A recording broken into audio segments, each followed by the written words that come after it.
Dua gempa berkekuatan cukup besar mengguncang daerah Mamuju dan Majene, Sulawesi Barat dalam 2 hari secara berturut-turut. Siklon tropis Seroja menerjang sejumlah wilayah di Nusa Tenggara Timur. Siklon ini menyebabkan bencana hidrometeorologi. Letusan Gunung Semeru terjadi pada Sabtu 4 Desember 2021. Puluhan rumah di kampung Renteng, Desa Sumberwuluh, Kecamatan Candipuro, Lumajang tertutup abu vulkanik setinggi 4 meter. Indonesia merupakan negara yang terletak pada daerah cincin api, Ring of Fire, sehingga rawan terjadi bencana alam. Nah, kerawanan bencana ini ditandai dengan banyaknya bencana yang terjadi seperti gempa bumi, tsunami, letusan gunung api, banjir, tanah longsor, angin puting beliung, kerusakan lingkungan, kerugian harta benda, dan dampak psikologis. Pemerintah pusat dan pemerintah daerah berkewajiban memberikan bantuan untuk meringankan penderitaan korban bencana. Maka dari itu, kita perlu memahami apa itu bantuan kemanusiaan, akses perawatan medis, akses pengelolaan obat saat bencana, bentuk dari bantuan kemanusiaan, dan upaya meningkatkan kesehatan seluruh dunia agar tidak terjadi bencana. Teman-teman tahu nggak sih, saat terjadinya bencana, bantuan sekecil apapun itu yang kalian salurkan sangat berdampak besar loh bagi para korban. Salah satu bantuan yang bisa kita lakukan adalah bantuan kemanusiaan. Bantuan kemanusiaan adalah bantuan yang berwujud materi maupun logistik yang diberikan kepada orang-orang yang membutuhkan seperti tunawisma, pengungsi, korban krisis kemanusiaan seperti bencana alam, perang, dan juga kelaparan. Nah, biasanya bantuan ini memang bersifat sementara, menunggu sampai turunnya bantuan oleh pemerintah ataupun lembaga lain yang bakalan sampai jangka panjang. Nah, adanya bantuan kemanusiaan ini sebagai upaya menyelamatkan nyawa, meringankan penderitaan, dan juga menjaga martabat manusia. Tapi teman-teman, gak semua bantuan ketika bencana itu berjalan lancar loh. Kira-kira permasalahannya apa ya yang terjadi? Jadi, permasalahan yang sering dihadapi setelah terjadinya bencana adalah pelayanan kesehatan terhadap korban bencana yang seringkali mengalami kendala, seperti kerusakan atau kurangnya fasilitas kesehatan, tidak memadainya jumlah dan jenis obat serta alat kesehatan, terbatasnya tenaga kesehatan, dan dana operasional.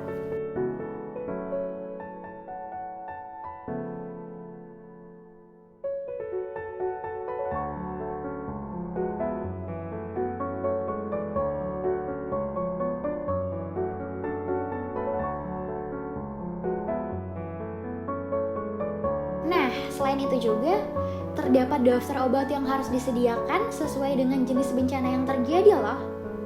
Jadi, penyediaan obat ini termasuk salah satu unsur penting juga dalam penanggulangan maupun pada saat bencana. Obat maupun perbekalan kesehatan yang wajib tersedia di lokasi bencana juga harus mengikuti tren penyakit yang sering muncul pada keadaan bencana dan di tempat pengungsian. Penyakitnya kira-kira seperti apa aja ya teman-teman? Contohnya itu seperti diare, ispa, stres, hipertensi, penyakit mata, penyakit kulit, tetanus, kurang gizi, dan masih banyak lainnya.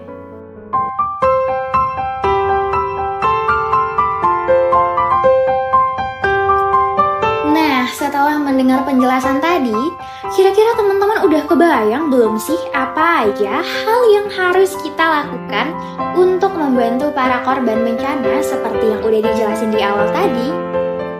Iya, jadi saat terjadinya bencana, kita dapat memberikan bantuan berupa bantuan logistik dan juga jasa yang dicocokkan dengan kebutuhan di lapangan.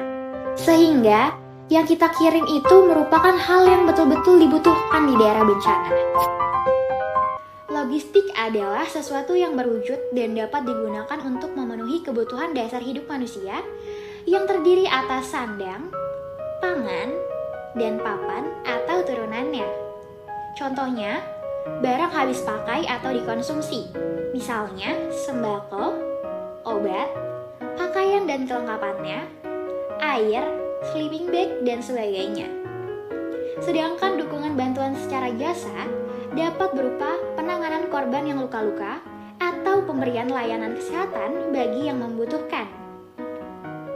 Membantu menjadi jasa pengiriman barang bantuan, membantu menjadi juru masak untuk memenuhi kebutuhan pangan, membantu mendirikan tenda bagi korban pengungsian, dan lain sebagainya. Pada bagian dukungan jasa, sangat perlu diperhatikan kebutuhannya. Jangan sampai kehadiran kita membuat lokasi pengungsian menjadi terlalu ramai sehingga tidak kondusif ya. Wah, teman-teman, lihat deh, indah sekali ya negeri kita ini.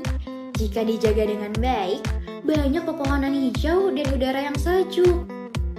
Andai aja di luar sana nggak ada tuh tangan-tangan nakal yang merusak lingkungan ini dengan sengaja, sehingga menimbulkan bencana. Oh iya teman-teman, ada loh hal yang penting yang perlu diketahui untuk mengurangi dampak dari bencana ini, biar kita bisa lihat pemandangan indah ini sampai kita tua.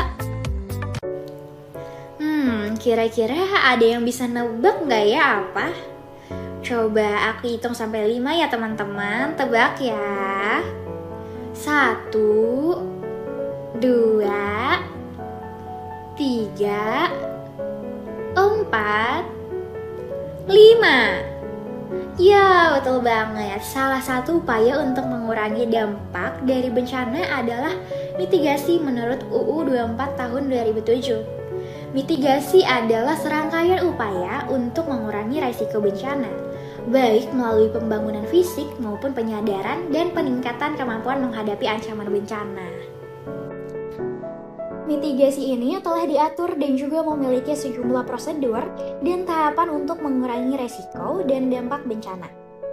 Berikut adalah tahapan-tahapan penanganan bencana.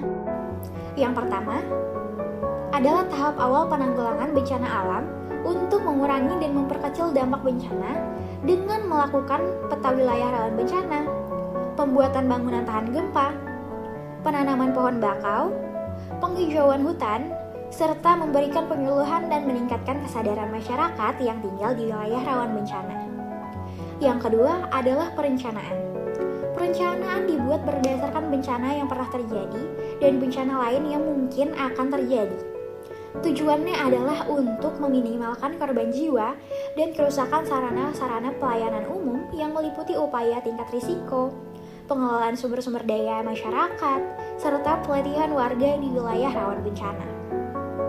Yang ketiga adalah respons.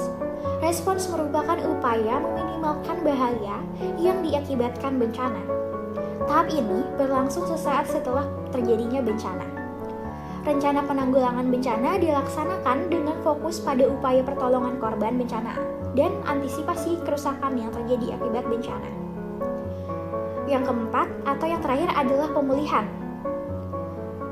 Langkah ini merupakan langkah yang perlu diambil setelah bencana terjadi guna mengembalikan kondisi masyarakat seperti semula yang difokuskan pada penyediaan tempat tinggal sementara bagi korban serta membangun kembali sarana dan prasarana yang rusak.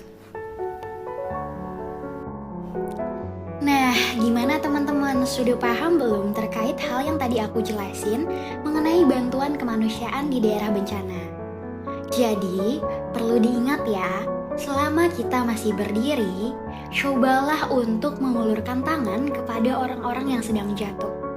Karena, sekecil apapun bantuan kemanusiaan yang kita lakukan, itu sangat berdampak besar bagi mereka.